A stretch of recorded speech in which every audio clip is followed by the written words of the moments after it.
What's going on, everybody? This is James Grandmaster Facts Boyce, and you're here for another episode of the Facts Project podcast. Thank you for being here.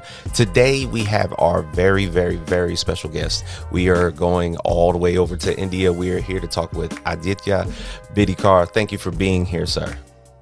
Hello, nice to be here.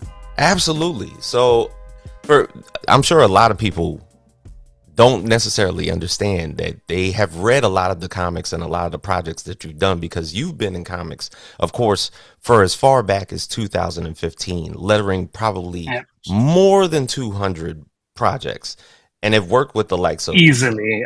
easily 200 to 300 comics in between that time. So you've worked with multitudes of some great creative teams. Of course, Ram V, James Tinian III, Tate Broomball, Dan Waters. So you've basically run the gauntlet of the multitudes of projects, and now for the very first time, next week, your book is being released. That you, of course, are taking ownership of. This is your project. You're writing this particular story, and it's almost like a full circle moment to you because you've been a part of a lot of creative teams, and now you're heading this book, and you've had the opportunity to put the creative team together yourself. So how does this essentially feel, because it's coming up next week? Yeah, I am definitely very proud of the book. I think we've all done our best, and like I read it a couple of days ago, and I was like, okay, you know what?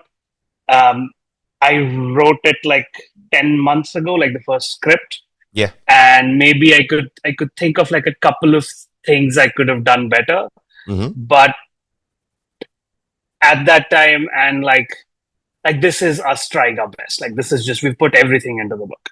Yeah. So that feels good. And it also feels like a full circle moment for me because I started out as a writer before I got into lettering. So it's me kind of coming back to something that originally made me fall in love with creation in the first place. Mm-hmm. Right. Like that's why I'm in a creative career in the first place. Right. So it's nice to come back to that. Yeah. Now, what essentially basically brought you into lettering? As you were writing, like what basically brought that upon you to be like, okay, somebody just like basically like put you to a task, with like, hey, you think you could letter this comic for me? And it was like, yeah, sure. And then all of a sudden it was like, man, this looks great. And then you're jumping into like multitudes of projects. We're like, wait, guys, I can actually do this. Yeah.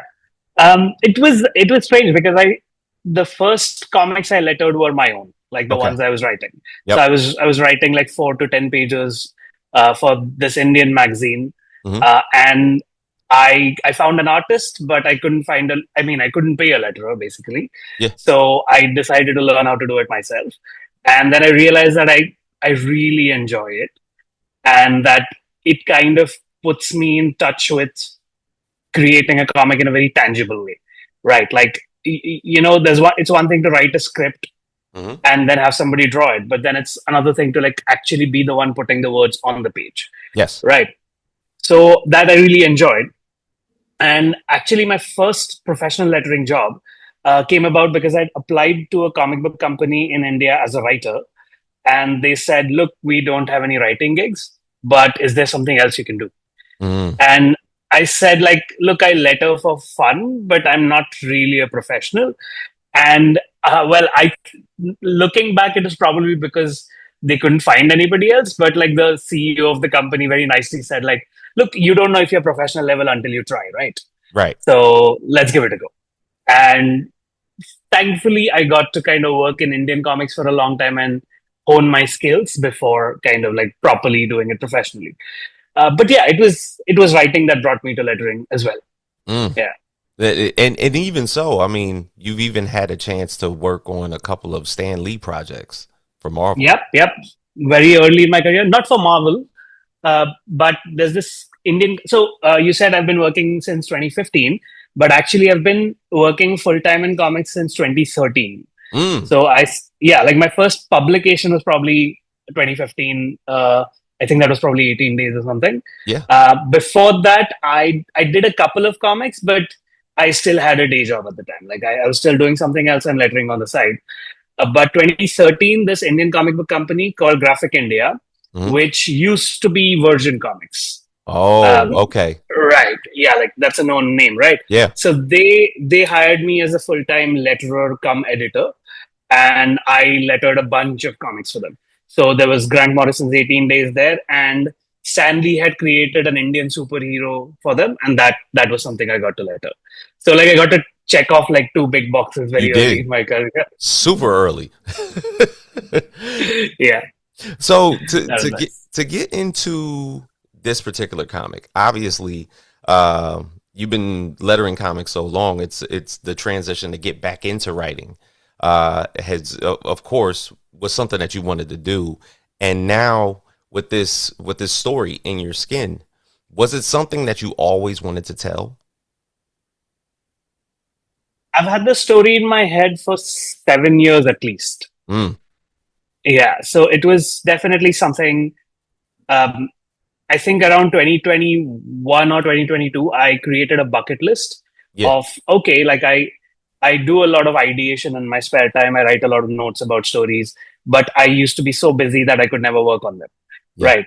So I sat down and I was like, okay, if I had to make a list of okay, these are the stories that I want to tell before I die, like before I'm gone, I these stories that I've written need to be out in the world. right, What would those stories be?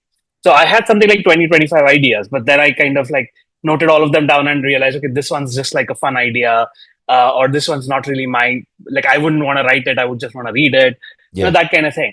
And then I honed in on 5 books where I was like, okay, these are 5 things that I would like to do yeah, before I go.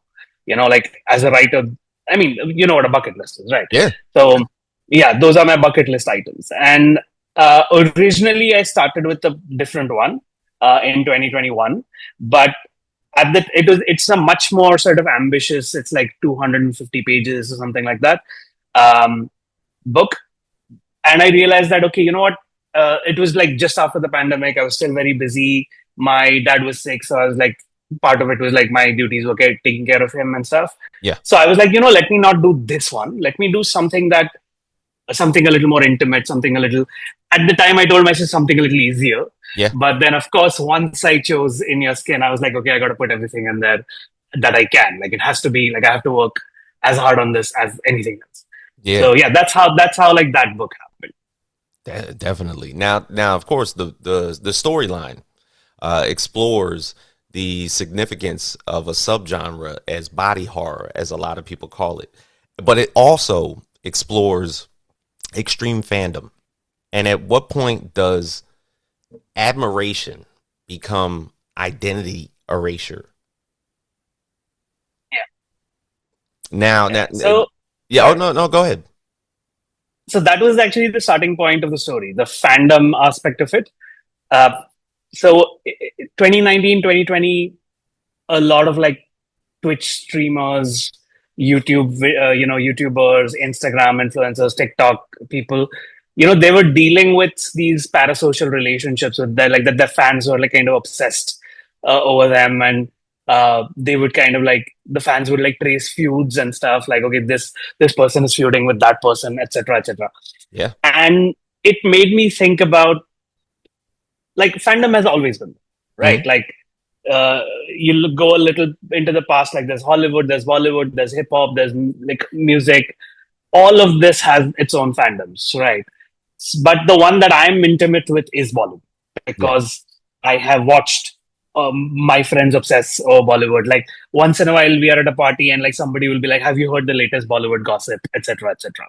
Mm. And then as I grew older, I was like, you know what? Like, if a normal person was doing this, this wouldn't be particularly scandalous. Hmm. But like, you really tied your identity with this person, For sure. so you're offended when this person is not quite what you think they were, Hmm. right?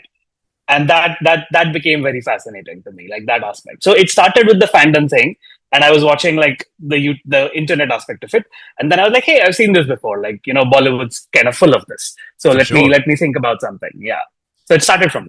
And of course the distinctiveness of turning this into a horror. Mm. Now the horror in your skin, is it more about losing yourself, or becoming someone else? I think it's both. Okay. Because it starts with the idea, who is the kind of person who would a spend so much of their life obsessing over somebody else's life, Mm-hmm. and somebody for whom wanting to become another person is an actual viable option, Right. right? Like somebody who thinks that that will make their life better. Who is this kind of person? Mm-hmm. And this is a person whose hold on their own identity is a little fragile, Yes. right? Like it's there, but it's sort of constantly threatened by the outside world, Mm-hmm. right? And so that kind of led me to the character. Like, For sure. And what does the story suggest about modern celebrity culture and the need to live through other people? as a storyteller, I'm more interested in questions than answers. Like, Mm-hmm. I don't necessarily want to put my opinion in. Like there's an essay at the back of issue one where, Yeah. it kind of gives you the Bollywood context a little bit. It kind of traces Bollywood through Bollywood fandom specifically through the ages. Yeah. So I think if you read that essay, you can kind of tell what I feel about this. Yeah. But what I feel about this is not necessarily the point of the story. Like Gotcha. I'm not here to offer like, okay, this is what it should be like, this is what it shouldn't be like. Honestly, I feel like there's something just as I think everybody has an instinct for worship, like instinct for Yeah. religion, and of course, um, like I don't have that. So it's particularly fascinating to me. Like I'm an atheist, and like the moment I started thinking about it, I realized that, okay, you know what, I don't think this works for me. Yeah. But I know that there is something like, when a person is in a vulnerable moment, they'll reach for God, or like when they're in a very happy moment, they'll reach for God. When they feel like they're part of the universe, etc., in a kind of beautiful way. Mm-hmm. So just as there is an instinct for that, I think there is an instinct for worship of people. Yeah. Celebrity. Right. Yeah. Like, and that's what a And, celebrity is, and, right? and Like, idol. yeah, some kind of idol. Like, take a politician, take an actor, take a sports person, Mm-hmm. take a musician. I find it very fascinating that we look at, let's say, a musician, and then we expect them to have the same cultural opinions as us as well, Yes. right? Like, why is it not enough that they do music, right? Mm-hmm. Why? So for example, like once in a while there'll be an actor interview, and people will be disappointed at how like let's say the actor doesn't appear too intelligent. Yeah. Like they'll be like, oh, this guy's a himbo, like a moron, like what the hell. Mm-hmm. And like, but why are you disappointed? They're good at doing the thing that they're supposed to be doing, which is acting, Exactly. right? So I find that very fascinating, and I think there is an instinct for it. Like we want to take people and kind of like raise them up a little, Mm-hmm. so that when we are feeling unsure of ourselves, we can like reach for something else, Yes. right? No, that definitely And makes sense. yeah, and again, I don't really have that. Like, I mean, I have people whose work I admire.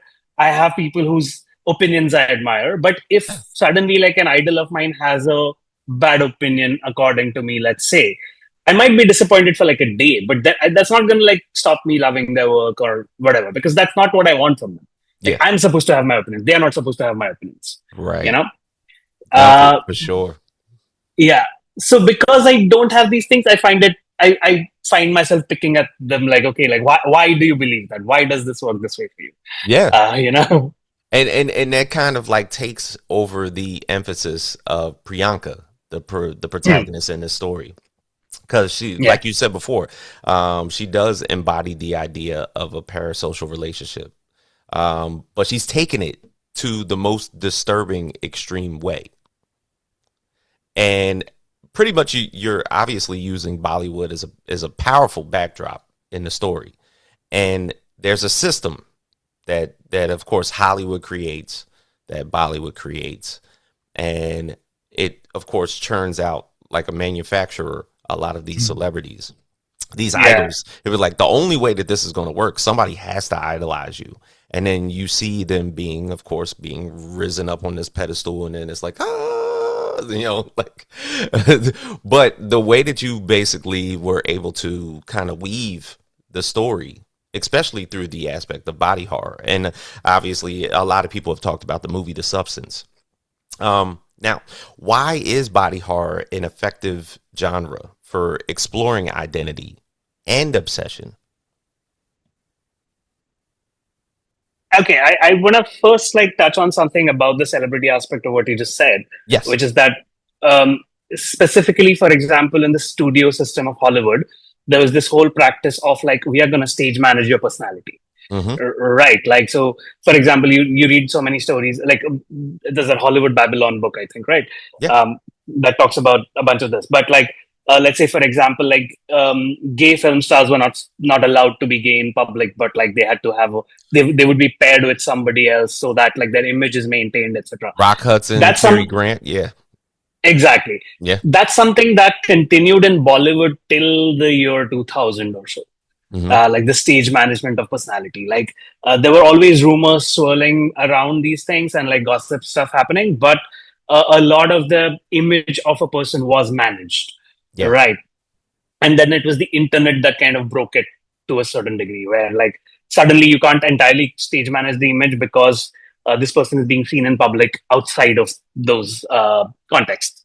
But coming back to like body horror and identity, um, I feel like philosophically, body horror is a way to get down to the fundamentals of what an identity is in the first place. Yeah.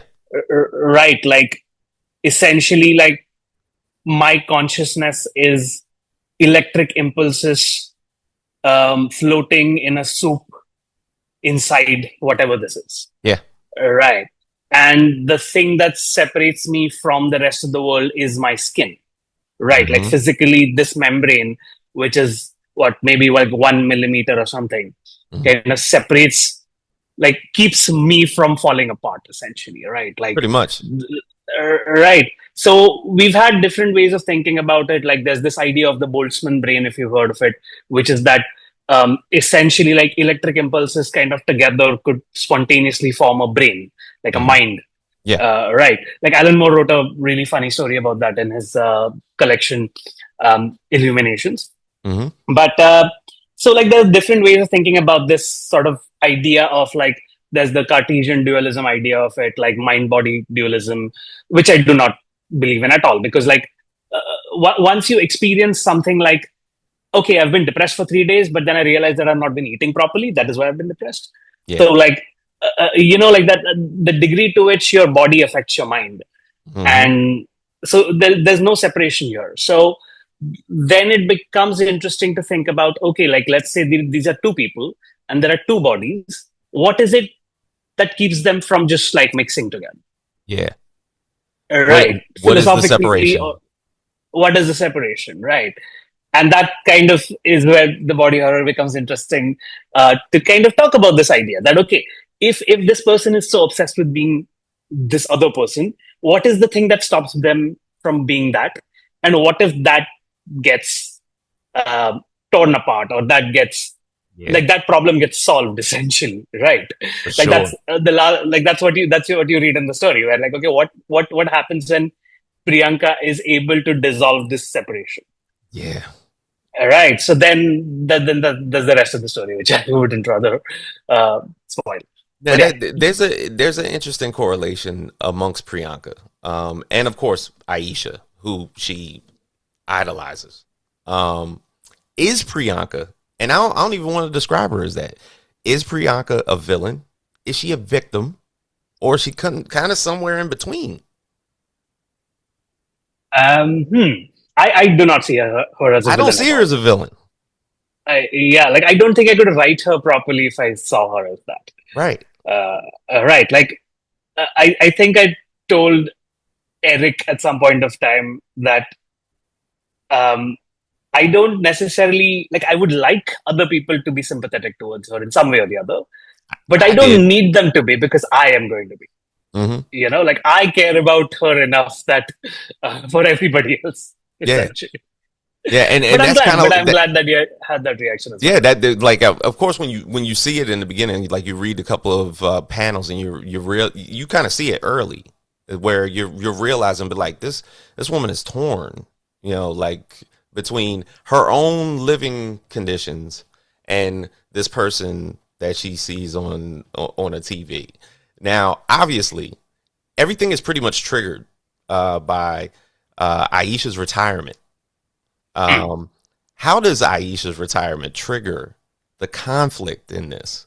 And how does it represent symbolically? It's like, if she retires, I'm never going to see her on this ever again. This is my perfection. But Yeah. yet it's kind of like the pivotal breaking point in the story to where that Yeah. announcement happens and then phew. I think it's both those things. Like there's two things happening there. One is that she gets the opportunity to actually meet her, Yeah, and then something happens there. And that plus the retirement, I feel together are the other trigger for whatever happens next. Like I don't think one of them I don't think just one of them would be enough. yeah. Like it has to be a certain. Okay, I'm sort of like now analyzing my own work, which I would generally prefer not to do. Uh, Sorry. but that's okay. But like, I feel like you can't feel despair without the potential for happiness, Yeah. and you can't feel happiness without the potential for despair. It's where is darkness without light? Where's light without Yeah, darkness? Yeah. right. So that potential for happiness that was there for a little bit, Hmm. that is what can cause the despair. Again, this is sort of in you. I mean, maybe real life doesn't quite work that way. Like, but this is Hmm. what the story construction. When you're thinking about it as a story, that's how you maybe think about it. Yeah. And So yeah, also even the aspect of that, we're looking at it one sided, of course, from Priyanka's point of view. But do Priyanka and Ayesha kind of mirror each other in the most unexpected ways? you'll find out an issue too. I figured that was going to be spoiler. Sorry. Yeah, and it's not really fun. I think I can say that, but because issue two starts with um, how Aisha got there, Yeah. And yeah, to the same it's place. when we talked about the retirement, it was like, okay, this person wants to get away from this life, Yeah, or better yet, this is just a way out. But in Priyanka's case, it's like somebody's got to take her place. Maybe it's me, yeah. right? Um, how does here's the other part. It's kind of like, what does Aisha's perspective add about aging, uh, relevance, loss of control in her celebrity life? Like, how does this perspective add to it? You're speaking like you've already read issue two, honestly. Like this is exactly um, like again, I don't want to spell things out, but Priyanka's perception of Aisha's life is not necessarily accurate, Right. right? And that's something that you hopefully get to see. Like just as hopefully you've been sympathetic to Priyanka in issue one, Yeah. I hope that when you read issue two, you feel The at least the same. same way towards Aisha. Yeah, Yeah. yeah, because that's the thing. Like um, while Priyanka is the sort of main character, she's also not necessarily the protagonist. It's like both of them. Yeah. It's Both of both. them together make up the story. Mhm. Um, because I don't. Okay, so this is the way I describe. Like I think we've described. I think we've described enough of the story that I can say this part, which is that one of the ways in which I describe the story is that you know what a doppelganger story is, right? Yes. Right, like it's the substance, a different man. Like there's a bunch of them. The double, where like for some reason, like a double comes into your life and you are sort of like pushed out of it. Hmm. This is a doppelganger story from the point of view of the doppelganger, Yes. right? Like, Like that's what Priyanka is in this like case. Face Off. Yeah. So Yeah. like most stories like this would start with Ayesha, Yeah. right? Here you start with the other person essentially. Hmm. No, Yeah. I love it. Now, because you're a letterer by trade, does your background as a letterer influence the pacing and the page design? You got 4 issues. Hmm. there's one page in issue one that would not be written like that if I wasn't a letterer, and Mm. I think you might be able to guess which page that is. Mm-hmm. But other than that, I have had editors tell me that I write like a letterer in the sense of like I call out like the visual aspects of the dialogue Okay. in the script. Right. So Right. like I remember like I was writing a story a long time ago, and like all the electric dialogue is italicized. Yeah. And the editor was like, "Hey, that's actually nice to be able to like see that thing here." And like even when somebody's growling, somebody like it's like like there are people who write a screenplay like a writer, and there are people who write a screenplay like a director. Correct. So I write scripts like a letterer, essentially. For sure. Yeah.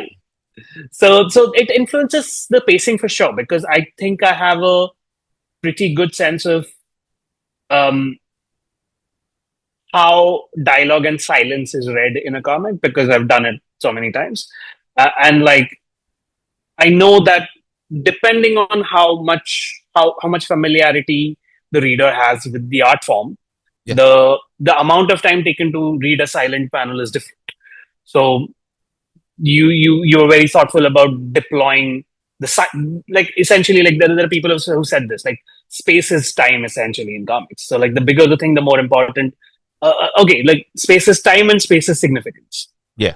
Right. So the bigger the thing, it's like it's taking more time, but it's also the bigger the thing, the more important it is. Yeah. Right. And that's something that as a letterer you get to really feel every day of your work because you're getting to see how like you're suddenly like, okay, these 3 pages are silent. Why are they silent? Yeah. Like I was lettering World 3 number 20 the other day, and there's like, okay, I lettered page 19 and then I'm lettering page 24. Then I'm like, okay, hang on, I need to read what happens in 20 to 23. And see, I get that aspect because we're talking about how basically your turn as a letterer has basically secured spacing and pacing, but yet this is 4 issues. So it's like, Mm, okay, now I have to format it to shape the yeah. intensity of the narrative because it's not like I don't have to like push the story out a lot farther, make the narrative a Mm, lot broader. yeah. Even though my whole thing is pacing, I do have to construct a lot of the conflicts that are happening between every single issue, and notably, basically, put a lot of the intensity into every single issue. Yeah. That came out of more than my work as a letterer, that came out of my collaborations with people. So Ram, V, and I have like throughout our careers we talk a lot, Okay. and early on, especially like I would be much more brash about telling him like, "Hey, I think you're kind of doing this a little. Like you could do this other thing, and that might work." So, like, Okay. as a letterer, I think one of the nice things about me as a letterer for my collaborators is that I have opinions on things that are other than lettering. Yeah. Right, because I'm a storyteller. Like, I mean, I for clients for whom that would be annoying, I don't offer those opinions. But for clients who are my friends, like Ram and Dennis and Dan, Mm. we will chat and we will talk about these things, Yeah. and then we'll actually have back and forths about it. And like a key thing about like Ram is fantastic with structure. Like I don't know any other comic book writer who understands structure better. Yeah. And I hope that some of that is rubbed off. Where the more when I was thinking about the story, it was like so. For example, issue one is 34 pages. Yeah. Issue two is 32 pages. Issue three is 24 pages, Okay. and issue four is going to be either shorter or about as much. Okay. And that's due to the structure. Right. Like that's how the story is paced, Yeah. right? Like it kind of um, starts out a certain way, and then it kind of changes, and then it kind of essentially you have two threads that then start mixing, Yeah. and then the mix will read a certain way, and then of course like there's the climax and denouement and etc. Right. Right. So that is down to the structure. So like those things that you're asking are largely my decision making has been influenced by what I like to read and what I like to watch. Yeah. Um, one of my favorite things. So I watch a lot of movies in film festivals, Mm-hmm. and there's a point at which, like, I have a friend who I watched them with, and there's a point at which both of us look at our watches, and it's not because we are bored. It's because we both think that, oh, that's the half point of the movie, Right. and then we look to see whether we are correct, Mm-hmm. right? And it's delightful to find a movie where we can't predict that. Right. Sequencing. Right. Exactly. So like that.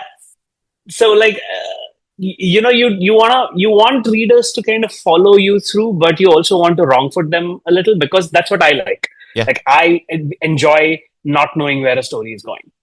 Um, that's my favorite thing about stories these days. Where if I can't tell what you're going to do next, Mm-hmm. that's I'm on the edge of my seat. Right. It doesn't have to be action. It doesn't have to be anything. It's just that because I've read so many stories, worked on so many stories, written so many stories, it's just like I live and breathe this. So what I enjoy is surprise, but not surprise in like a cheap way. Surprise in this way where I don't know what's going to happen next. Like I have no idea. Definitely. Right. So like I want readers to feel like that a little bit. Like Yeah. I'm sure there'll be people. No, I knew exactly where this is going, but I would be like, did you know how it is going to happen? Right. So it's all That's of where I think those. most of my clues are. It's like I feel that this could be the way that this could go, but I'm not Yeah. sure how it's going to happen. For sure. Yeah, and that's fun. And part of that is the way the characters are written. So I do not I know there's a lot of arguments online and sometimes even when people meet about like good and bad people and gray characters, etc., etc. Yeah. And I feel like all of those arguments are simplifications. Yeah. Right? They're a rigid way to understand something that's much more fluid. Right? There's no such thing as a good or a bad person. Right? Of Like course. there's things that people do, Mm-hmm. and there are choices that people make. And yes, we have agreed in moral society that some things are good, some things are bad. Right. But then there are people who do a lot of small bad things, and there are people who do like one big bad thing. Like, okay, who's worse? Like Yeah. you're not gonna think about it. That's not how anybody thinks. Right. So I would rather not think of characters that way either. Like I would rather not think, oh, this is the good guy, this is the bad guy, and then therefore, if the good guy wins, it's a happy ending. If the bad guy wins, it's a tragedy. Like that's not how I think about stories. Right. No, I So totally get it. so I hope that shows as well. Yep. And finally, a lot of the way I've written this is reacting to Som's artwork. I was going to ask you about that because what I've seen so far from him has been amazing. He's phenomenal. He's absolutely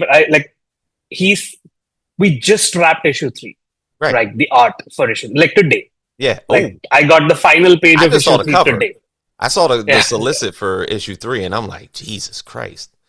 Yeah, issue 3 goes hard.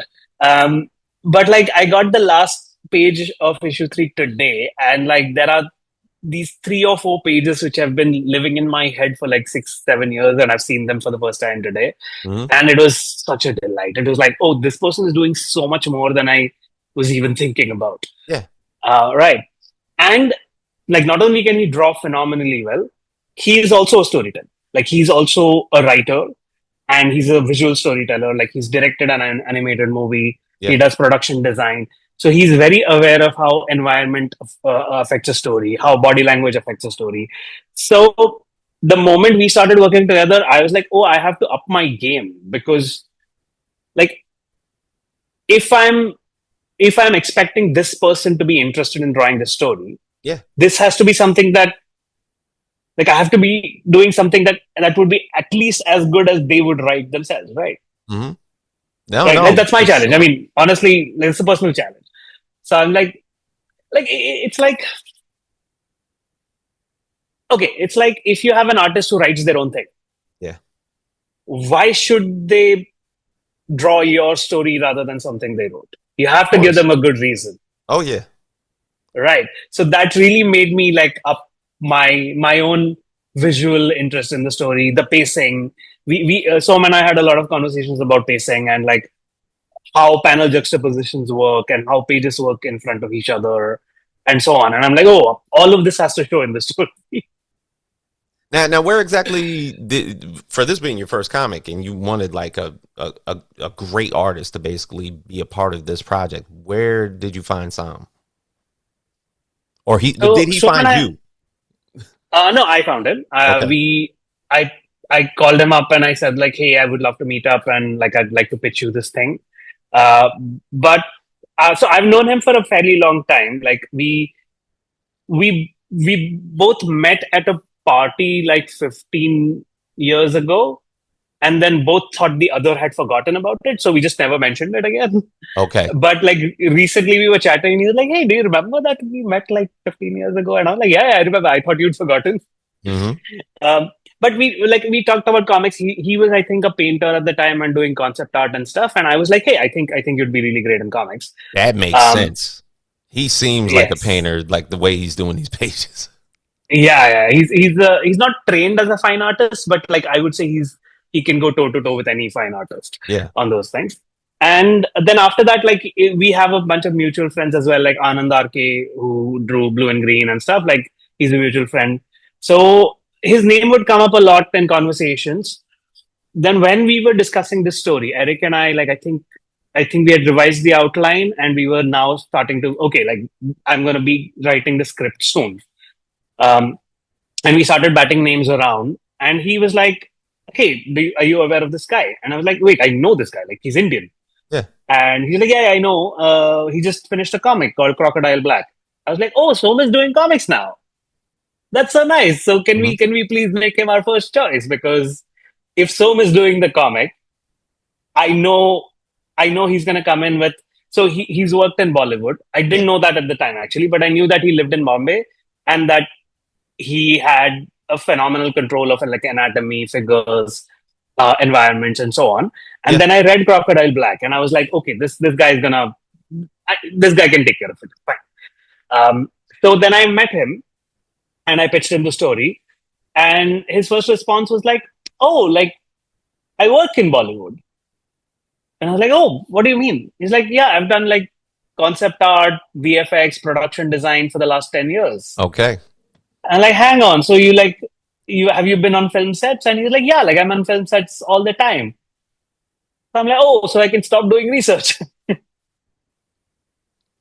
because like he lives that world. Like I Right. don't have to explain anything to The him. stars aligned. Yeah, exactly.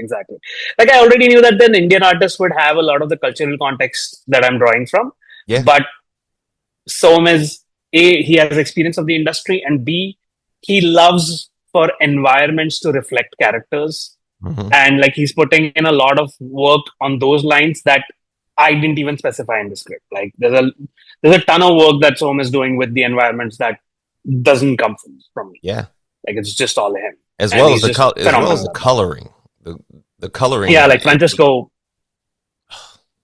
Yeah, like I worked with him for the first time on Dawn Runner with Yeah. Ram and Evan. And yeah, like he was a great choice. Like we just like he's taken inspiration from a lot of different places and kind of like worked the color palette with us in a Mhm. very cool way. And like he also is just like he's just a very friendly, enthusiastic person. So like I actually get to hear his reactions on the script and the art and stuff, and it's really nice. Excellent, excellent. Now, I mean, as far as like the audience, Hmm. obviously you got some really, of course, high profile friends. Now, who have you shared the script with, or better yet, even the first issue? And what was the reception? Hmm. So thankfully, like I've been sharing the first issue like around my collaborators and other people that I thought might be interested, and thankfully we've got like really great responses. Like Good. Chip Zdarsky, for example, said like I'm literally gonna print this out and put it on my studio wall on down days because he was like Aditya is proving that he's gonna be one of our great writers too, and I'm like, oh. like Chip Zdarsky is saying that. Like, shit. Okay, is that then true? Does that mean that's true? Mm-hmm. So I like anytime I feel bad about my writing, I'm just gonna look at that. We've gotten great responses, but very early on, like Ram read like the first draft of issue one, Yeah. and has been giving me like feedback since then. Like a couple of scenes changed a little bit after we chatted, but also like he read the first outline and he kind of helped me hone in on certain things. Like um, there was a bunch of like plot stuff Yeah. that I was like, oh, I think this is important, and he was like, yeah, like, but why is it there? And then can you do the same thing in other ways? Can you do the same thing um, by opening up a scene rather than like doing plot? Mm-hmm. So like I kind of after that conversation, I kind of like pulled the plot apart and just looked at every piece of it and figured out, okay, this is the important bit. This is the important bit. So like it really like focused the story in a certain way. Then Juni Ba has been reading like he's read every version of the story. Like he's read all the outlines, he's read all the scripts, he's read all my like rough lettering versions. Like I his Oh, you patience is you found a confidant in commendable. Junie. Exactly, yeah. Like Juni and I chat anyway. Like we have a phone call every week or so, and like he tells me about what he's doing. I tell him about what I'm doing, and like he's just been through every part of the story at this point. Got you. And once I lettered the first issue, I sent it to Hassan as well to basically be like, hey, do you have any like lettering notes for me? Like, because I can't look at my own lettering objectively. Yeah. So could you just have a look at this and tell me like what I could be doing, kind of thing. That was a great conversation. Tate read the book and really liked it. I think I I wouldn't necessarily send the unfinished thing to too many people. Yeah. Like I feel like there it's better to send it to like one person Mm-hmm. to just say like, okay, this is where it's at. What do you think? And Mm-hmm. then once you've got it like 80% of the way through, then you send it to somebody else and say like, this is where it's at. What do you think? And then once it's done, you can send it to more people. I feel Right. where they can catch some of the smaller stuff and they can kind of like okay, or they can tell you like something really big that you didn't realize was a problem. And I think thankfully that didn't happen. Thankfully, like everybody was like, oh, this works. Yeah, for Um, sure. yeah, but I mean, everybody loves Soam's art, which is like obviously Yeah. you're gonna love. Our work Yeah, is, I mean, just covers alone. Usually, like, yeah. obviously, as somebody that's like a retailer is putting those on the shelves, it's gonna stick out. I hope so. Yeah, I for do hope sure. so. Like even the logo, Dylan Todd did such a fantastic job with the logo, and it kind of does something over the four issues that you'll have to keep an eye on. Absolutely. Yeah, no, Yeah, the design that's basically built into the comic itself is absolutely phenomenal. yeah, but that's also something that it's a way I think about it because I can't think about just the story. I have to think about like okay, this is the cover. Then you turn the page, what happens? Then you turn the page, what happens? Right. Like that's how I think about it, right? Like so, here it's like there's the cover, you turn the page, there's the credits, and there's this poster. Then you turn the page, and then you're in the story. So that was important to me. Like I don't think I could think of a comic any other way. I think Hickman's East of West like really influenced how I think about design in comics, where the design is part of the pacing, That's a good right? comparison Like narrative. yeah, like I mean I directly read those massive compendiums, Hmm. and I don't think I could quite tell you where an issue ends and where the next one begins Hmm. because he's got so many of these pacing breaks happening. But because of that, like everything reads like a chapter. Hmm. And then something very interesting he does is that there'll be like you'll turn the page and there's a two-page design spread, and Hmm. then you turn the page and there's a two-page scene, and Yeah. then you turn the page thinking that oh the scene is going to go on, but no, it's No. done. Right? That's not something you can do without those design spreads. Right. Right? No. Without those design spreads, that scene wouldn't read as so separated like from the rest of the thing. You wouldn't feel like you got a breather in the middle. Hmm. Right. So that's something that I've kind of carried with me that I would eventually hope to use in something else. Let's see. That's amazing. Well, for one, I definitely like to say congratulations, of course, with the release that's going to happen next week. I hope that everybody enjoys the reception that I was able to read. Obviously, a lot of us comic podcasters, we got a chance to talk about it, and I'm absolutely elated to the fact that this is of course dropping next week. Obviously, I got my copies on hold, so they'll be arriving shortly. But Thank you so much. yes, I thank you for the conversation. This has been absolutely fantastic. For the next coming works, I believe you're doing a graphic novel. You're doing the Cutting Garden. Yes. We finished The Cutting Garden a while ago, like, Okay. but because it's a graphic novel, it's got a Yeah. much longer publishing timeline. But yeah, like The Cutting Garden is coming out in September. Mm-hmm. Then we've got Decidium, which Yeah. is Ram's new book that That's I a think like it's gonna be out on Free Comic Book Day. Like there's gonna be a preview out. okay, like an issue Uh, zero. no, no, no. It's gonna be a preview of the first book, but Okay, it's gonna be like 10-15 pages, like got you. properly. Wow. Yeah. No, I saw I think I saw the press release for like the beginning of that, and that's phenomenal as well. Mm. Jesus. Yeah, yeah, yeah. That's gonna be fantastic. And that's gonna be like largely black and white, pretty much. Which is great Yeah, because Evan Cagle I mean, his work is otherworldly. yeah, Dawn Runner exactly. And as I well as love black and New white Gods. comics as well. Yes. Yeah, Yeah. exactly. Dawn Runner, New Gods, and this is gonna be. I think he did a couple of issues of Catwoman as well with Yeah. Ram. Yeah, so like he is gonna do this like phenomenal work. Just like I've been looking at the pages and they're great. Anand is gonna draw the second year of it. So like Evan's drawing the first three graphic novels and then Anand draws the next three. That's Kind of thing. Yeah, great.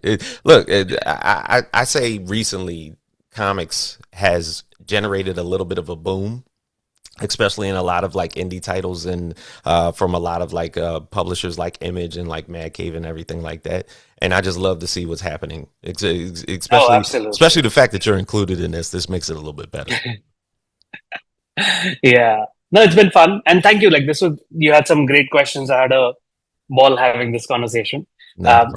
I think I've had a few interviews now and like I kind of like getting into these aspects of the story where like, okay, here's the little stuff. Like the big stuff is all established. Like people mostly know about it. So let's kind of get into the nitty gritty.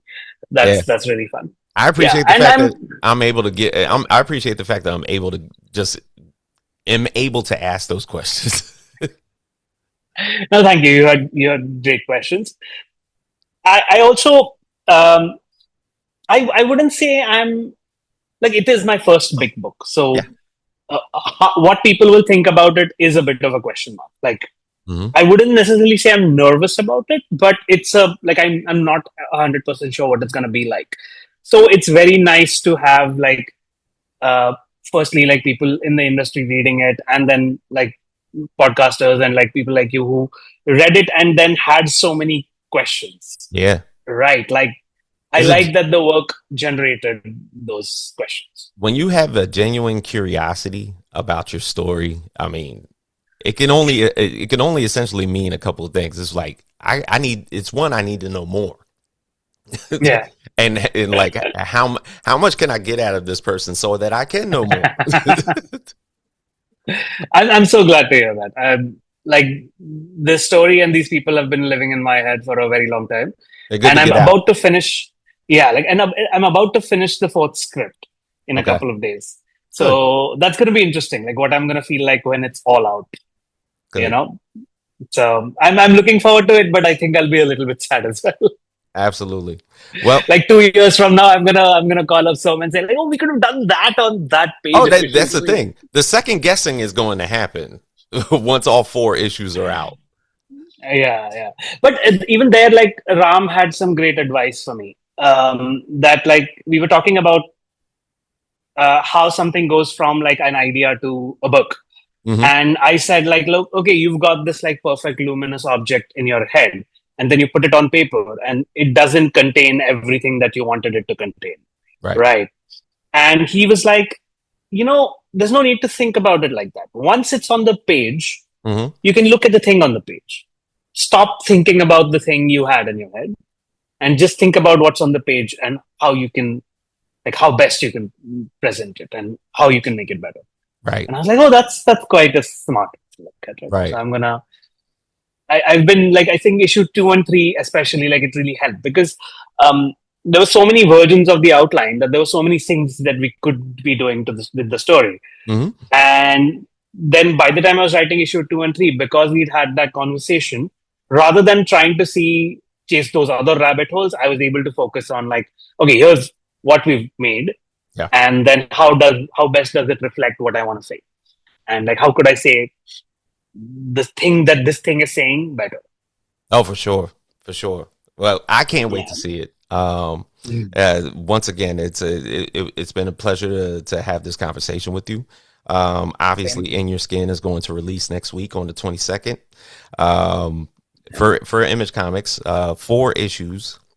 That of course you, Sam, and Francesco Segala have had the opportunity to put together, and I feel as though it's worthwhile, and I can't wait to have issue 1 in my hands. Thank you so much, and I'm very excited to have the book out in the world. Absolutely. So for all of us here at the Facts Project, our host James Boyce, Aditya Bidikar, live from India. Of course, thank you again for this wonderful talk and for this wonderful book. And I hope that everybody gets a chance to get it in their hands next week, April 22nd. Of course, it releases once again, and we will see you guys next time on the Facts Project. We are out.